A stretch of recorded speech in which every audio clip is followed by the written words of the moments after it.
this is Faith of Faith&Books, and I'm going to do another installment of my Maze for Magazines. But before I get to that, there's a new reading challenge going on called Springathon, and I'm very excited about it. I will link to one of the co-sponsors or whatever of it, which I think is Curious Reader. I found out about this through Taking Tea with Catherine, because she's participating. And I feel so badly for her because she's stuck in her New York apartment and she can't really go out and she's really missing walking. So I'm sorry, Catherine, hang in there. But anyway, I saw her, that's where I first heard it. So then that led me to Curious Reader. And I believe the challenge starts today, and the minimal requirement is to read one piece of nonfiction nature writing. And I think it's a 2-week challenge.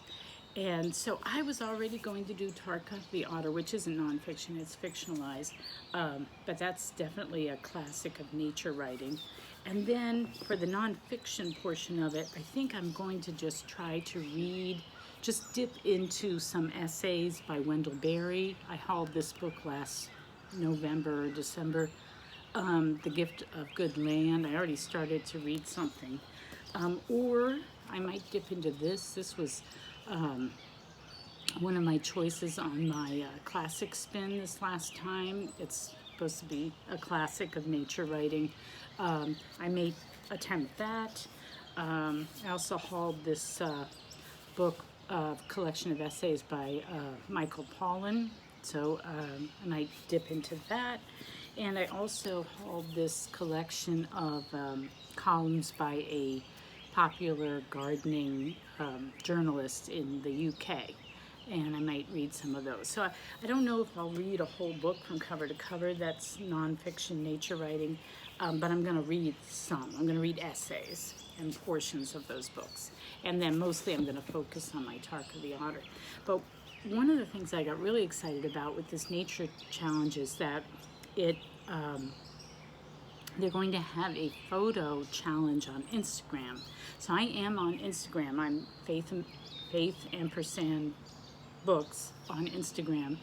I don't really know how to use Instagram. I haven't gotten used to it, even though I've been on it for a while. And I do like to post photographs because I go around kind of obsessively and take pictures of things. I can't take pictures of animals because they move too fast, but I take pictures of plants or maybe pretty sunsets, that sort of thing. But I do enjoy doing it, and I've really been doing it a lot lately, and I already post that kind of stuff on Instagram so that the 5 people who follow me can see them. But I just like taking photos and posting them somewhere. So I'm going to do that challenge. I'm excited about that. So I'm going to try and find out more about the specifics of that and start posting on Instagram. But anyway, this is really about my Maze for Magazine, and this is my Monday, let's see, what is today? The 4th. This is my son's 1-year wedding anniversary. So congratulations, Eli and Christina. Oops, maybe I shouldn't have said your name. Anyway, 1 year, and they have a little baby who's just 2 weeks old. Anyway, this is McClure's, and this is their September 1893. So this is the 4th issue that they ever issued. It's got a lot of interesting stuff. It's got, what was it that I was seeing? Among the Gorillas, an article about a guy out studying gorillas. It's got a thing on Edward Everett Hale, who wrote The Man Without a Country. I don't know if people remember that kind of novella. But this one is A Man with a Country.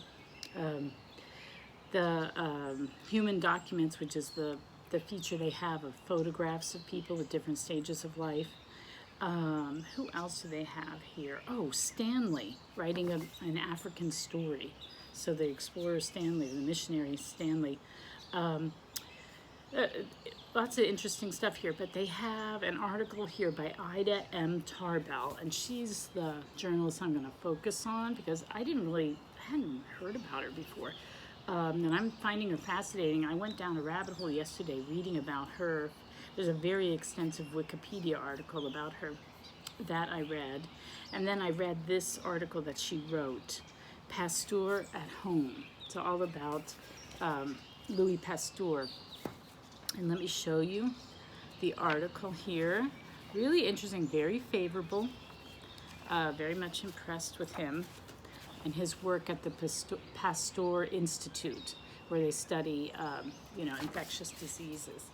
Really, she wasn't that experienced a journalist, so she'd only been doing it for a couple of years, I think. I think she started actually getting paid for journalism in 1891, if I'm remembering correctly. There you go, here's Pasteur. Can you see that?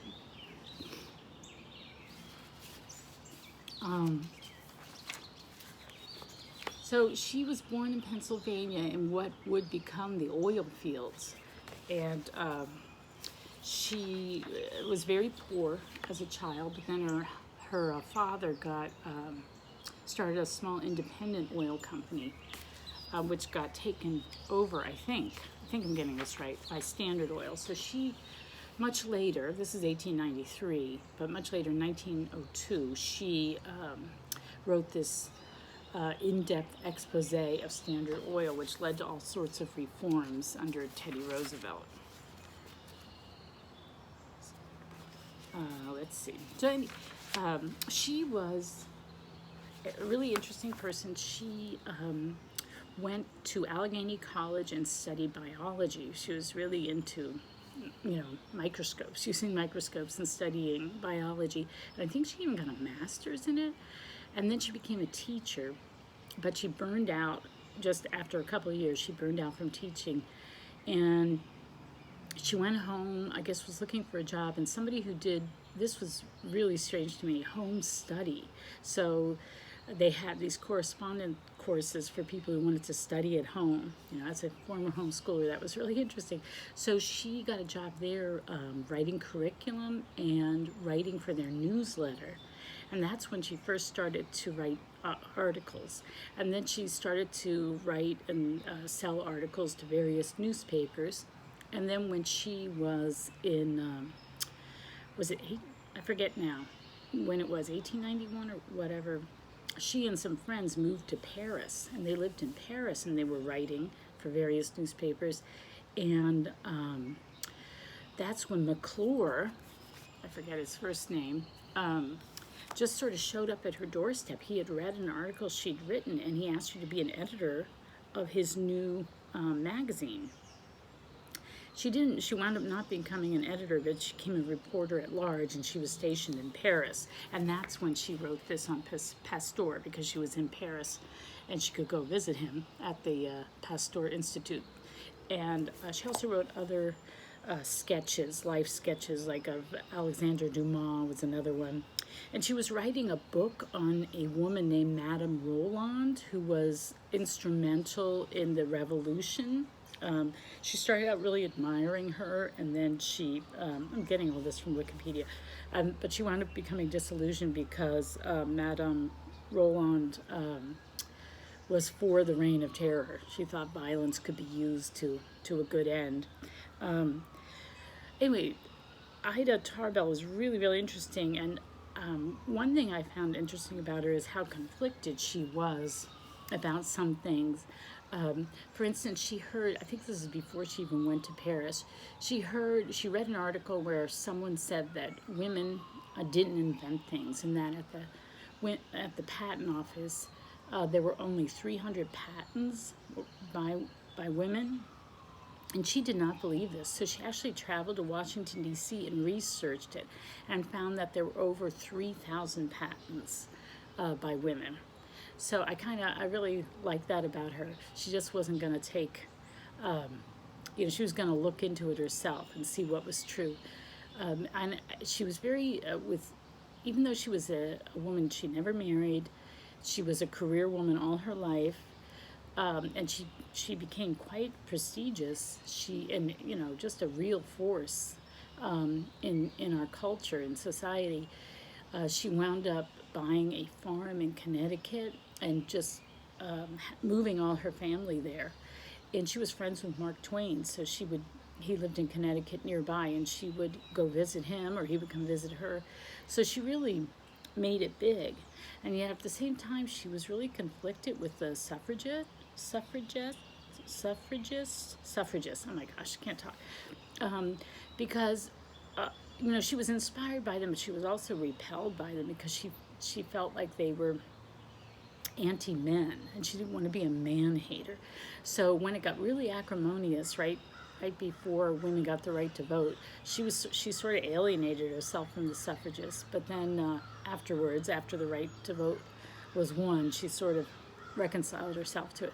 But anyway, she had conflicted emotions about that, which I thought was really interesting. Anyway, the article is very pro-Pasteur, and it's when you read about medicine back in the olden days, it just comes off as so quaint, and they just we're far more technical. There's a whole vocabulary that we use now that they didn't use back then. So Pasteur is, she recounts how he discovered the inoculation against rabies. There's one scene that she describes where there are 60 or 70 people sitting in this waiting room, this big waiting room, waiting to be inoculated against rabies. So all of them had been bitten, and they weren't sure, I guess, if that kind of puzzled me. That many people, like every day, would get, maybe it wasn't every day, maybe every week, would get inoculated. So that was pretty interesting. Let's see, and then they also talk about the fight against cholera and diphtheria, and all this is really timely because of the COVID-19 pandemic. I keep, every book I pick up and read, it's talking about pandemics. Anyway, it was an interesting read. She has a good writing style.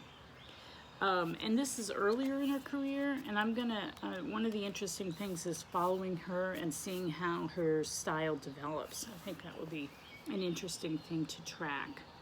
I don't have every year of McClure's. I only have like 93, what else do I have? 18, I can't remember now what I have. I have to go look at the whole selection. But I know I have the 1902 one, so I know I have some of the Standard Oil. She also wrote a biography of Lincoln, and I can read some of that. Anyway, I found it really, really interesting reading. Let me see if I can find, I was going to pick out a paragraph to read. She writes in a very vivid, kind of clipped, but very sort of cogent style. Let's see. So here's just an example. She's describing the Pasteur Institute. Statue, facade, and lawn are new. The bricks have not yet lost their glare. One can almost see the dust still on the stone. The bronze has not lost its fresh luster. Even the lawn has the unevenness of new sod. The horse chestnut trees are small. The ivy has not had time to climb far up the walls. So she has a very good writing style. I can see why people found her so appealing. Anyway, I'm going to conclude because I don't want to make these things too long. So the next installment of May is for Magazine will be on Wednesday. So have a good day. Talk to you later. Bye.